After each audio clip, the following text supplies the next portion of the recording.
ನಮ್ಮ ಉಷಾ ನಿಪ್ಪಟ್ಟು ಮಾಡ್ತಾವಳೆ.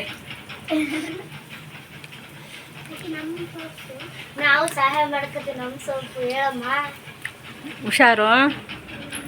ನಾವೆಲ್ಲರೂ ನಮ್ಮ ಅಕ್ಕಗ ಸಹಾಯ ಮಾಡಕತ್ತೀವಿ. ಲೈಕ್ ಮಾಡ್ರಪ್ಪ.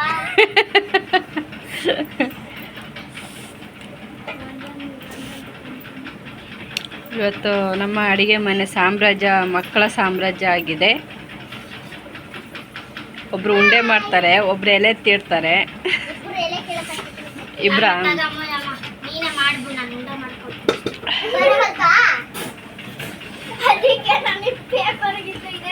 ನಿಪ್ಪಟ್ಟು ನಾನು ಆಗಲೇ 3 ನಿಪ್ಪಟ್ಟು ತಿಂದ್ಬಿಟ್ಟೆ ಆಗಲೇ. ಬಟ್ ಹೋಗ್ತಾ ಇದೆ ಅಮ್ಮ. ಚೆನ್ನಾಗಿ ಮಾಡಿದಾಳೆ. ಇಲ್ಲಿದೆ. ಹಾಂ, ಯಾವ ಚೆನ್ನಾಗಿತ್ತು ಅದು ಕೊಡು ಅಷ್ಟೇ. ಉಂಡೆ ಬೇಕಾ? ಇಲ್ಲಿ ಏನಿದೆ? ಈ ಥರ ಇದೆ ನಿಪ್ಪಟ್ಟು. ಸೂಪರಾಗಿ ಮಾಡಿದ್ದಾರೆ. ಇದು ಒಂದು ಸ್ವಲ್ಪ ದಪ್ಪ ಆಯಿತು, ಆದರೂ ಟೇಸ್ಟ್, ಖಾರ, ಉಪ್ಪು ಎಲ್ಲ ಕರೆಕ್ಟಾಗಿ ಹಾಕಿದ್ದಾರೆ.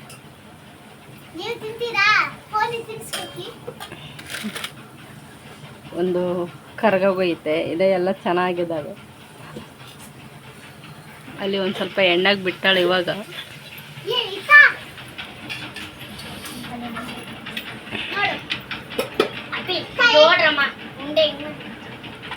ಮಾಡಮ್ಮ ನೀನು ಸೂಪರ್ ಬಿಡಮ್ಮ. ಉದ್ರೆ ಸುದ್ದಿ ಹೇಳೋದು ಜಾಸ್ತಿ. ಓಹೋ, ನಮ್ಮ ಮನೆಗೆ ಒಂದು ದೇವಿ ಸೇರ್ಕೊಂಡೈತೆ.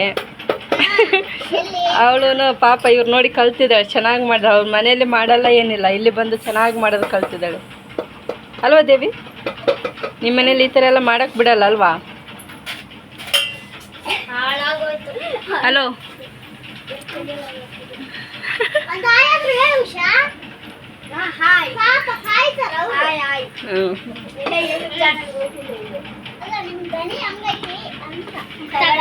ಪೇಪರ್ ಬೇಡ. ನನ್ನ ಕೈಯೆಲ್ಲ ಕೈಯೆಲ್ಲ ಮಾಡ್ತೀನಿ. ಪೇಪರ್ ಬೇಡ. ಚೆನ್ನಾಗಿ ಬರ್ತೈತೆ. ಮಾಡ ಅಭ್ಯಾಸ. ನನಗಂತೂ ದೇವರಾಣೆಗೆ ನಿಪ್ಪಟ್ಟು ಚಕ್ಲಿ ಏನು ಮಾಡಕ್ಕೆ ಬರಂಗಿಲ್ಲ. ಬರಂಗಿಲ್ಲ ಅಂತ ಹೇಳ್ತಾ ಇಲ್ವಾ?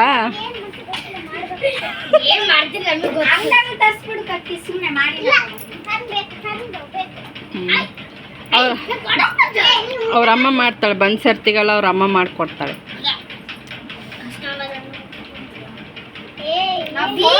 ನೋಡಿಲ್ಲ ಗೊತ್ತಾ ಹೆಂಗ್ ಮಾಡಿದ್ಯೇನಲ್ವಾ?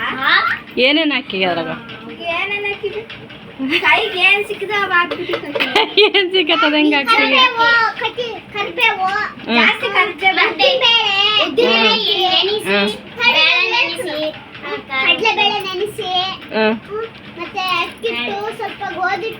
ಅಕ್ಕಿ ಹಿಟ್ಟು, ಗೋಧಿಟ್ಟು. ಗೋಧಿಟ್ಟೇ ಇಲ್ಲ ನಮ್ಮ ಮನ್ಯಾಗ.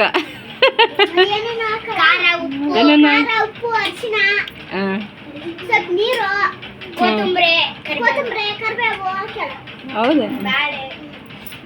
ಬೇಳೆ ಮತ್ತೆ ಇವು ನನ್ಗಡ್ಲೆ ಹುರಿದು ಮೆಣಸಿನಕಾಯಿ ಕುಟ್ಟಿ ಮಾಡಿ. ಹೌದಾ? ಅದಕ್ಕೆ ಕರ್ಮ್ ಅಂತ ಐತೆ. ಚೆನ್ನಾಗೈತೆ. ಟೇಸ್ಟ್ ಹಿಂಗೆ ಇರ್ಬೇಕು. ಕರಿಬೇಳೆ.